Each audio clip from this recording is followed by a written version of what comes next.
यहाँ पर ना एक मुझे बात याद आ गई।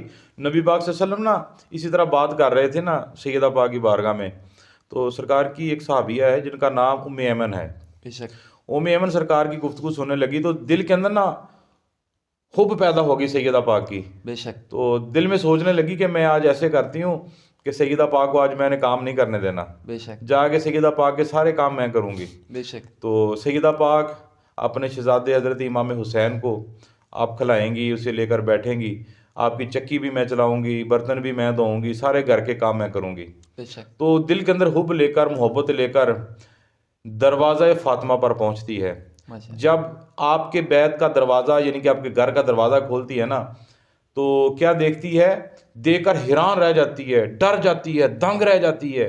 क्या देखती है कि सैयदा पाक आराम फरमा रही है, चक्की भी चल रही है, बेशक। चलाने वाला नजर नहीं आ रहा, दाने डाले जा रहे हैं, डालने वाला नजर नहीं आ रहा, आटा निकल रहा है, निकालने वाला नजर नहीं आ रहा, बर्तन धोए जा रहे हैं, सारे घर के काम हो रहे हैं, काम करने वाला नजर नहीं आ रहा। देखा सारा माजरा, दौड़ी सरकार की बारगाह में आई, आके अर्ज करती है कि हुजूर मैं बड़ी परेशान हूँ। क्या हो गया?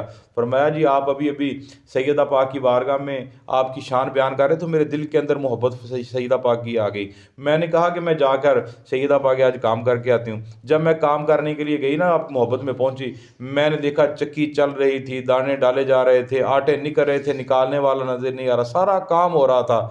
आपने फरमाया बस ये अल्लाह ताला तुझे दिखाना चाहता था, ये सैयदा पाक का घर वो घर है, ये घराना वो घराना है जिनके काम करने के लिए ड्यूटियां अल्लाह ताला ने फरिश्तों की लगाई हुई थी, हूरों की लगाई हुई थी। वो जन्नती हूरें आपके घर का काम कर रही थी।